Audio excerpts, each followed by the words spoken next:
अस्सलामु अलैकुम वरहमतुल्लाहि वबरकातुहू नहमदुहु व नुसल्ली अला रसूलिहिल करीम अम्मा बाद। उम्मीद करता हूँ कि आप तमाम साथी खैर वाफियत से होंगे। अल्हम्दुलिल्लाह कल बाकायदगी के साथ हमने अपनी क्लास का आगाज़ कर लिया था और कल जो क्लास हुई थी वो हमारे तीनों कोर्सेज़ के लिए ज़रूरी है।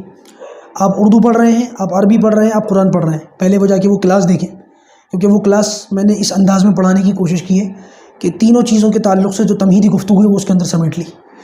इसलिए हमारे इस क्लास का मकसद क्या है, पहले उसको समझ लें। अच्छा, आज भी कुछ थोड़ी सी उसूली और तमहीदी गुफ्तगू करूँगा, लेकिन आज की उसूली और तमहीदी गुफ्तगू सिर्फ़ कुरान मजीद के साथ ख़ास है। कल की गुफ्तगू तो तीनों कोर्सेज़ के लिए है, क्योंकि हमारे ये तीन कोर्स हैं, उर्दू कोर्स, अरबी कोर्स और कुरान कोर्स।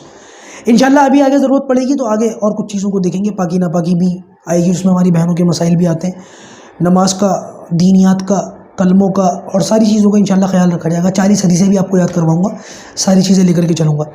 अलबत्ता बाकायदगी के साथ कुरान शुरू करने से पहले चंद एक बुनियादी और उसूली चीज़ें हैं, कुछ ज़ाब्ते हैं, उनको याद कर लें, उनको समझ लें। आज की इस नशिस्त में उनको बयान करूँगा, फिर इंशाल्लाह बाकायदगी के साथ कुरान जो है वो कल से शुरू होगा। तो आज अगरचे हमारी कुरान मजीद की पहली क्लास है, लेकिन कुरान मजीद का आगाज़ आज से नहीं होगा। कुछ एक बातें हैं, उनको समझना ज़रूरी है। क्या वो बातें इंशाल्लाह वो नहीं दोहराऊंगा जो कल हुई हैं, वो हो गई वो अपनी जगह। आज कुछ नई चीज़ें हैं, कुछ नए मामलात हैं, और मैं इन बातों को आपके सामने ये सोच करके रख रहा हूँ कि हो सकता है मेरे इन वीडियोस को देखने वाले बहुत सारे लोग ऐसे हों जो हमसे इन वीडियोस को देखने के बाद अपने बच्चों को पढ़ाएं, घर के अंदर अपने खुद के बच्चों को पढ़ाएं, या अपने अड़ोस पड़ोस के जो बच्चे आपके पास पढ़ने आते हैं आप उनको पढ़ाएं, या बहुत मुमकिन है आप किसी मकतब के अंदर उस्ताद की हैसियत से लगे हों, तो इंशाल्लाह ये बातें आपके बहुत काम आएंगी। चाहे आप किसी मकतब में पढ़ा रहे हो, किसी मदरसे में पढ़ा रहे हो, या आप अपने घर के अंदर अपने बच्चों को खुद को पढ़ा रहे हो, इंशाल्लाह अज़्ज़ा वजल ये आपके बहुत काम आएंगी। इन सारी बातों का आप इनके नोट बना लें और अपने पास महफूज कर लें, और इंशाल्लाह इन बातों पर अमल करें। और ये बातें सिर्फ़ और सिर्फ पढ़ाने वाले असातिज़ा के लिए नहीं है, बल्कि आज की कुछ बातें वो असातिज़ा के लिए हैं और कुछ बातें तलबा के लिए हैं, कुछ बातें टीचर्स के लिए हैं, कुछ बातें स्टूडेंट्स के लिए हैं। अल्लाह पाक मुझको सही कहने की और हम सबको इन बातों पर अमल करने की तौफीक अता फरमाए। इन उसूलों के मुताबिक कुरान मजीद को समझने समझाने की, पढ़ने पढ़ाने की तौफीक अता फरमाए। कौन कौन सी बातें भाई? सबसे पहले पढ़ने वाले भी पढ़ाने वाले भी अपनी नीयतों की इस्लाह कर लें। हम कुरान मजीद क्यों पढ़ रहे हैं? अल्लाह को राज़ी करने के लिए।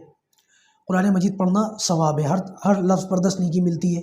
दिलों से जो है ना वो गुनाहों का जो ज़ंग है वो साफ़ होता है, अल्लाह राज़ी होता है। तो इंशाल्लाह हम इस नीयत से पढ़ रहे हैं। सबसे पहले अपनी नीयत की इस्लाह।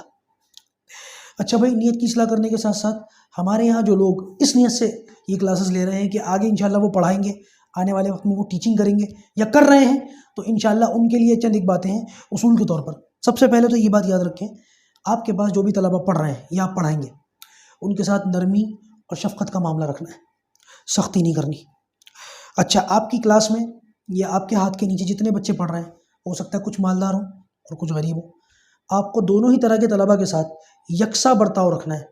इनमें कोई तफरीक नहीं करनी, इनमें आपस में अल्लाह ना करे कि किसी और के साथ कोई दूसरा रवैया हो और किसी और के साथ कोई दूसरा रवैया हो। एक उस्ताद की ये शायान शान बातें नहीं, इसका ख्याल रखने की ज़रूरत है। बाकायदा ये मैं मिसाली उस्ताद की वो बातें नहीं बता रहा हूँ, एक उस्ताद होने की हैसियत से हमारे अंदर क्या क्या खूबियाँ होनी चाहिए, कौन कौन से औसाफ होने चाहिए, ये इस पर हमारे उलमा ने बाकायदा किताबें लिखी हैं।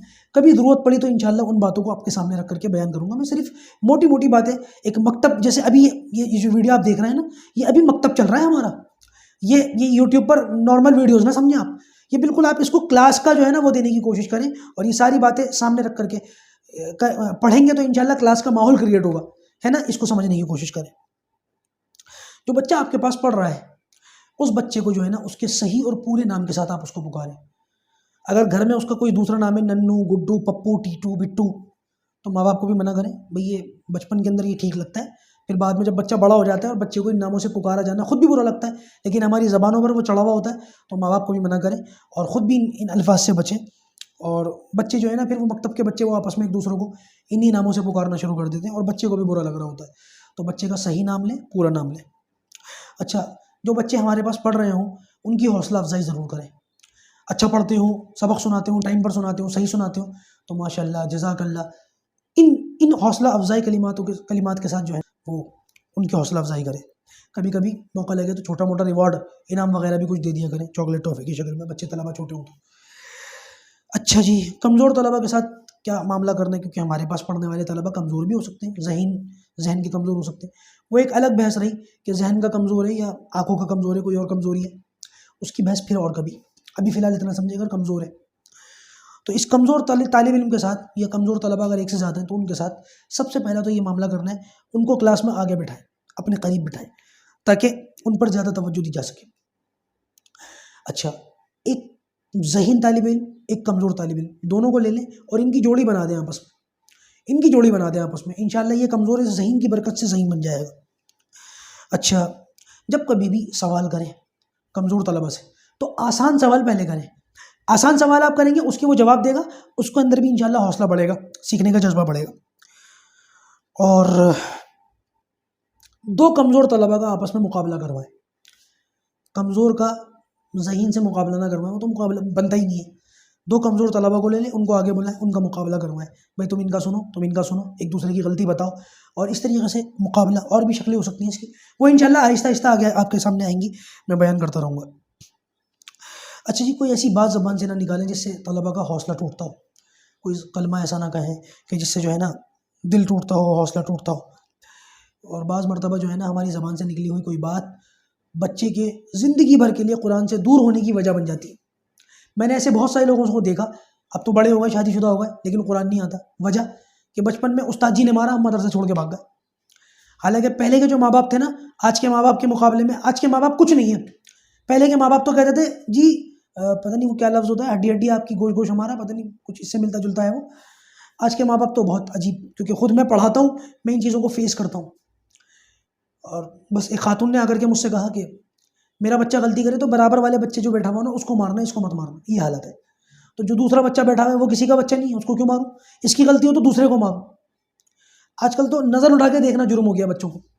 मारना, मारने के लिए तो खैर मैं नहीं कहूँगा कि मारो, कभी कभी ज़रूरत पड़ जाती है, हल्की फुल्की जो है थप्पड़ लगाने की ज़रूरत पड़ जाती है, तो इससे बचने की ज़रूरत है। खुदा के वास्ते पहले माँ बाप का मामला देख लें और बच्चे की सेहत देख लें। ऐसे बेज़रब ना मारें कि खुदा न खास्ता बच्चा जो है वो उसकी सेहत को भी नुकसान हो जाए और पढ़ाई को भी खैर बात कह के चला जाए। अच्छा, इन सारी बातों के बाद कमज़ोर तलबा के लिए दुआ भी करनी है अल्लाह ताला से कि या अल्लाह हम इन पर जो भी अपनी छोटी छोटी मेहनत है वो हम कर रहे हैं, बस इसका ख्याल रखें। और अल्लाह ताला से दुआ भी करते रहें, या अल्लाह इनको जो है इनको जहन अता फरमा, इनको क़ुव्वत अता फरमा, इनके जहन को मजबूती अता फरमा। अच्छा, बच्चा अगर कोई गलती करे तो उस गलती को जो है कोई प्यार से, शफ़क़त से, मोहब्बत से समझाएं। मारने की कम से कम कोशिश करें, और डंडे वगैरह से तो बिल्कुल ना मारें, खुदा के वास्ते। अच्छा, नज़रों की तेज़ी से काम लेने की कोशिश करें। कभी आपने एक थप्पड़ लगा दिया, बच्चा रोब में आ गया ना, बस काफ़ी है। आइंदा कभी वो गलती करे तो आंखों की तेज़ी, उसका घूरना, इतना ही काफ़ी है, इससे ज़्यादा की ज़रूरत नहीं है। अच्छा जी, तलबा के लिए चंद एक बातें, ये तो बातें उस्तादों के लिए हो गई। अब सीखने वालों के लिए, और इंशाल्लाह हम और आप सब तालिब इल्म हैं, ये बातें हमारे लिए हैं। सबसे पहले इंशाल्लाह ज़वजल सीखने से पहले हम अपनी चंद चीज़ों को दुरुस्त कर लें। हमारी वज़ाक़ता, हमारा लिबास, हमारा चेहरा, ये जो है ना बिल्कुल शरीयत के मुताबिक होना चाहिए। इंशाल्लाह आज से इस बात की नियत कर लें, इरादा कर लें कि इंशाल्लाह अज़्ज़ा वजल आज के बाद हमारा हुलिया जैसा भी था आज तक, आज से इंशाल्लाह हम अपना हुलिया दुरुस्त करेंगे। कुरान पढ़ रहे हैं, कुछ तो असर हमारे वजूद पर भी नज़र आए। नंबर 2, इंशाल्लाह हम आज से नमाज़ों की पाबंदी करेंगे। अगर आप करते हैं तो बहुत अच्छी बात है, अगर नहीं की है, कोताही होती है, गफलत होती है, तो इंशाल्लाह आज से पक्का इरादा करें, नमाज नहीं छोड़ेंगे इंशाल्लाह, ठीक है ना। तीसरी बात, इंशाल्लाह मैं वैसे भी तजवीद के साथ पढ़ाऊँगा कुरान मजीद, लेकिन नियत कर लें कि कुरान मजीद को समझ कर तजवीद के साथ पढ़ेंगे इंशाल्लाह, ठीक है। आज से मिसवाक ज़रूर करेंगे, अभी तक नहीं की या करते हैं, आज से पक्का इरादा कर लें मिसवाक करेंगे। कुरान मजीद पढ़ने से पहले वज़ू करेंगे इंशाल्लाह, बग़ैर वज़ू के कलाम पाक को हाथ नहीं लगाएंगे, ठीक है। कुरान मजीद को हमेशा पढ़ते वक्त भी और वैसे भी जब हम पढ़ें तब भी इसको किसी ऊंची तिपाई या किसी रेल वगैरह पर रखें, और जब पढ़ने के बाद इसको किसी जगह रखें तो तब भी कोई ऊंची जगह तलाश करें, कोई साफ़ जगह देखें, वहाँ बैठ करके कुरान मजीद पढ़ें। जब भी आप कुरान पढ़ें, जानमाज़ वगैरह बिछाकर, आमतौर से जिस जगह नमाज़ पढ़ी जाती है वहाँ बैठ करके पढ़ें, ये बहुत अच्छा रहेगा। कुरान मजीद पढ़ने से पहले आऊज़ु बिल्लाहि मिनश शैतानिर रजीम और बिस्मिल्लाहिर रहमानिर रहीम दोनों को पढ़ेंगे। आऊज़ु बिल्लाह को ताउव्वुज़ कहते हैं और बिस्मिल्लाह को तस्मिया कहते हैं। ताउव्वुज़ और तस्मिया इंशाल्लाह कुरान मजीद पढ़ने से पहले दोनों चीज़ें पढ़ेंगे। इंशाल्लाह हम कुरान मजीद को सीखने के बाद जब पढ़ेंगे तो कुरान मजीद को ठहर ठहर कर पढ़ेंगे, इत्मीनान से पढ़ेंगे।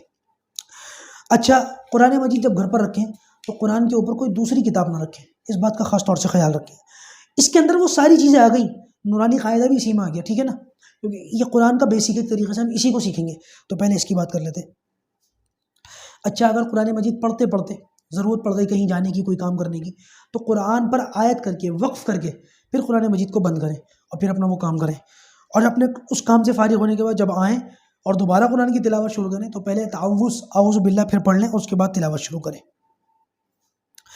कुरान पढ़ते वक्त इस बात का ख्याल रखें कि दाएं हाथ की कलमे की उंगली रखकर, अपनी आंखों को कुरान में रखकर इस तरीके से पढ़ेंगे। जब हम कुरान पढ़ रहे हों और हमारे सामने मशगूल लोग हों, अपने काम में लगे हों, कोई नमाज़ पढ़ रहा है, कोई कुछ कर रहा है, तो इस सूरत के अंदर हम मुनासिब आवाज़ से कुरान पढ़ेंगे, हल्की आवाज़ से, जिससे हमारे कुरान पढ़ने की वजह से किसी दूसरे की इबादत में खलल ना पड़े। और अगर लोग हमारे सामने मुतवज्जि हों, हमें देख रहे हो, हमें सुन रहे हो, तो कुरान ज़रा बुलंद आवाज़ से पढ़ेंगे कि उन लोगों को भी सुनाई दे। कोई और हमारे सामने कुरान पढ़ रहा हो तो इंशाअल्लाह हम खामोशी के साथ अदब से कान लगा करके सुनेंगे। और जब हम कुरान पढ़ना बंद करें, जब कुरान पढ़ रहे थे, पढ़ते पढ़ते पूरा कर लिया, तो बंद करने के बाद पढ़ेंगे सदक़ल्लाहुल अज़ीम। इस तरीके से ये कुरान के आदाब हो गए तालिब इल्म के लिए, और कुछ चीज़ें और उसूल हो गई पढ़ाने वाले टीचर्स के लिए। अब इंशाअल्लाह अज़्ज़ा वजल कल से बाकायदा हम अब अपनी क्लास का आगाज़ करेंगे और इंशाअल्लाह अज़्ज़ा वजल जो है वो कुरान मजीद सीखेंगे। रात को इंशाअल्लाह आपके सामने उर्दू की क्लासेस भी आ जाएंगी। आज पहली क्लास उर्दू की होगी, उर्दू के लिए एक अलग से कॉपी ले लीजिएगा, और आज की इस क्लास के लिए आप हो सके तो एक नोटबुक या कॉपी जो है वो अलग बना लीजिए। अरबी के लिए अलग बनाइएगा, याद रखिए अगर अरबी कोर्स पढ़ रहे हैं तो उसकी एक अलग कॉपी बनाए, वो मैंने कल की क्लास में बता दी, 2 कॉपी या 1 कॉपी मैंने कल बता दी। इस कुरान कोर्स के लिए एक कॉपी बना लें आप, और अगर उर्दू पढ़ेंगे तो उर्दू के लिए एक कॉपी अलग बना लें। तो इंशाल्लाह ये नोटबुक्स आपकी अलग अलग होंगी, आपको आसानी होगी, उस पर अपना नाम, अपना सब्जेक्ट ये लिख लें ताकि आपको आसानी से याद रहे। इंशाल्लाह कुरान मजीद की क्लास जो है लेकर के कल आपके सामने हाजिर होंगे। बाकी उर्दू की क्लास के लिए इंशाल्लाह रात को दोबारा मुलाकात होगी। अल्लाह पाक हमारे लिए आसानी का मामला फरमाए, कुरान मजीद सीखना आसान फरमाए। अस्सलामु अलैकुम रहमतुल्लाहि व बरकातुहू।